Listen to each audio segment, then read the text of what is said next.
Annie ran away again the other night. It took me hours to find her in the park, going back and forth on the swings without a care in the world, like she had every right to be there. And she dyed her hair again, blonde this time. I didn't want to make a fuss around all those people, so I just caught her on the backswing and I dragged her home, kicking and screaming like a lunatic. It was humiliating. I had to smile and shrug at all the people staring at me like it didn't bother me. As soon as we were home, I sent her to a room and she sat there on the bed just crying and crying. The way she carried on, I didn't have the heart to yell at her for running away. I guess that's the real problem, this lack of discipline. I've never been very good at tough but fair. I'm always going too far one way or the other. Like a few months ago when she came at me with a kitchen knife. For a minute I really thought she was trying to hurt me, my own sweet angel. But afterward, she just lay there in my arms so quiet, letting me stroke her hair and sing her a lullaby, like nothing ever happened. But then there was that other time, when she started messing around with my doll collection. They're such fragile things, my dolls, and Annie was playing so rough, like she wanted to break them. I love those dolls. They remind me of when everything was easier, when I wasn't stuck in this house all day, with Annie's tantrums and Bill's moping. I got upset, and I hit her. I was so ashamed, and when she ran away that night, I didn't go after her right away. I just stayed there, crying and feeling like the worst mother in the world. I tried to be gentler after that, more understanding. So instead of getting cross with Annie, I let her stay in her room and I cooked her some dinner. I turned the TV up real loud so I wouldn't hear any racket she was making in there. She makes such a mess sometimes and makes me so angry, the way she breaks her things and doesn't even care about them anymore. I bought her a puppy once, but she wouldn't even touch it, like she was scared of it. The very day I decided to take it back to the pet store, it vanished. Found Annie in the backyard, holding a little trowel, sitting on a pile of dirt. I helped her wash up, and I never mentioned it again. I made her her favorite food, macaroni and cheese, hoping it might calm her down. But as soon as I opened the door, she slammed it on me, trying to get past. I almost dropped the food everywhere, wrestling with her like that. She had this wild look in her eyes, like an animal. It scared me. Being alone there with her when she was like that, I put the food on her desk and gently pushed her towards the chair. I made it just the way you like it, I told her, smiling and trying not to look as afraid as I felt. She stared at me like she didn't understand a word I was saying. Will you eat some of it? I don't want to, she said. Her voice sounded strange, different than I'd ever heard it before. I hope I didn't shudder. I didn't want to upset her. Please, Annie, I'm very worried about you. That's not my name. She likes to change her name sometimes. It worries me. One day she's Beth, the next day she's Irene. It's just like her hair. It changes every time she runs away. I get so scared that one day I won't be able to find her and the police won't be able to help because I won't know what she looks like or what she's calling herself. Sweetheart, I'd like you to eat a little bit, just a little, please, for Mommy. And then she said, with the meanest look on her face, "You're not my Mommy." It hurt so much. It felt like a stab to my heart. Tears welled up in my eyes before I could stop them, so I turned away. I heard her scramble onto the bed, her fingers scratching like little claws on the posts. And when I looked back, she had her back pressed against the corner of the room, legs drawn up to her chest, rocking back and forth, staring at me with those wild animal eyes. "I love you, Annie," I said with as much dignity as I could manage. "But sometimes I just don't know how to deal with your behavior." She screamed.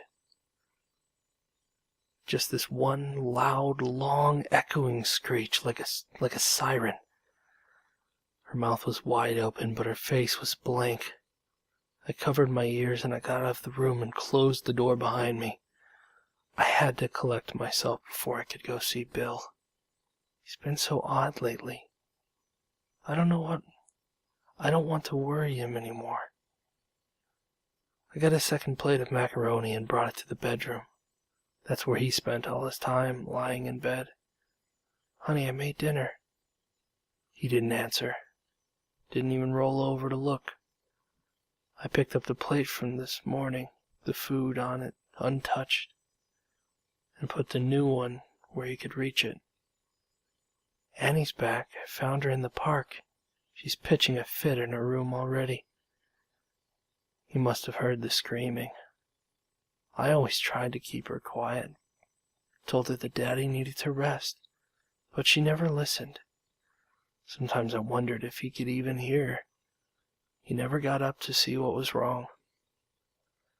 I knelt beside the bed and looked into his eyes. He stared back at me, not saying a word. He'd been like that ever since the first time Annie ran away. They'd been alone together. Then she'd run off, and he'd stop talking. He laid down in the bed and never got up again. Lost his job. Lost so much weight. He hardly even looked like the man I'd married. I kissed him on the forehead and left. As I closed the door behind me, I thought I saw him start to get up, but I must have imagined it. Annie kept on with that awful screaming for hours. I stayed in the living room, sitting on our big 3-person couch alone, turned up the TV as loud as I could, played music, turned on the blender. I tried everything to drown out the awful screaming. It was like nails being driven into my ears, spiders crawling up my neck, like ice water splashing on my legs. Finally it stopped. I thought maybe she'd tuckered herself out, but then the scratching started. That was almost worse. It started out quick, rhythmic, but then it got slower as time went on. Sometimes Annie would make a noise like she was crying again. I started to worry that she might be hurting herself, but I couldn't get that awful thing she'd said to me or that wild look in her eyes out of my head. I just stayed in the living room and tried to sleep. I don't know how it got to be like this. I've thought about taking her to a doctor, but they always give her those strange looks. It's gotten to where I don't even dare to see the same doctor twice. I'm afraid they might be thinking of taking her away from me, of doing something awful to her. I've even thought about calling a priest. I know that may sound crazy, but the way she gets sometimes, like she doesn't even know me, it scares me so much. She'll call out to people who aren't there and shout names that I don't know, like they're real people. And there was that business with the kitchen knife. It wasn't the first time she tried to hurt me. She smuggles rocks into the house and tries to hit me with them when my back is turned. When she gets really wild, she'll bite or claw at me. Some days I start to wonder if she's really my little girl or something else wearing her face, haunting me. After a long time, the scratching stopped and everything got quiet. I sighed with relief. The house is so much nicer when it's quiet. I looked at the clock and could hardly believe how late it was. She must have fallen asleep. When I looked over at her door, I saw the light on through the cracks. Quiet as I could, I tiptoed over. I would just peek in, turn off the lights, maybe give her a kiss goodnight. I opened the door just a crack, but that was all it took. She slammed through, knocked me to the floor, and scrambled away. "Annie, stop!" I shouted. She was going right to our bedroom, making so much noise I was sure it would wake Bill up. She shoved through the door, and I ran after, but inside she was just standing there, staring at the bed. "Sweetheart, Daddy's sleeping," I hissed. She started screaming again, even louder than before. She pointed at Bill and screamed and screamed. I shushed her, tried to tell her he was sleeping, but she wouldn't stop. She screamed and she screamed.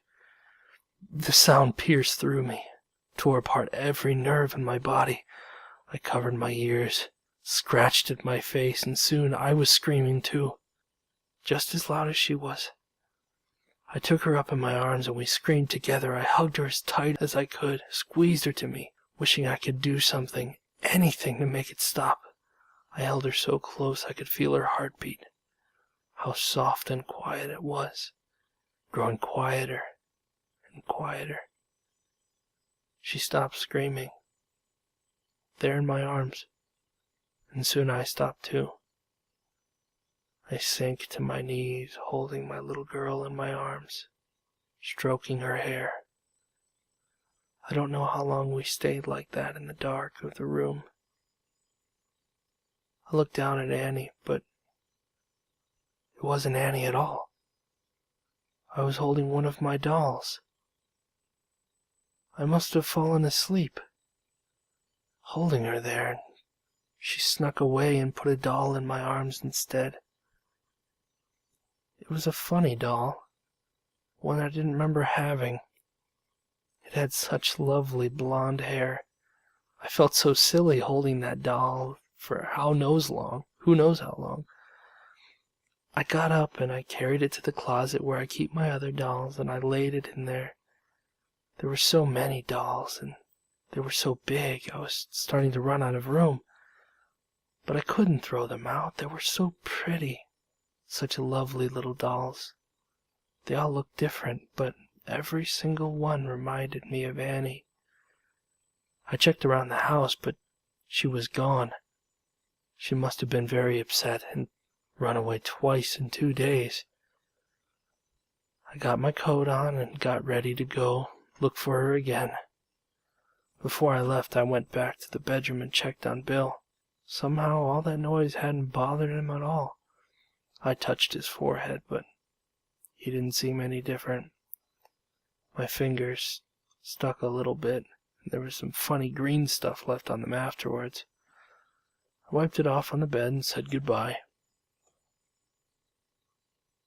It was such a lovely day outside. I took a deep breath of fresh air, and I love our house, but every once in a while I notice the worst smell in there.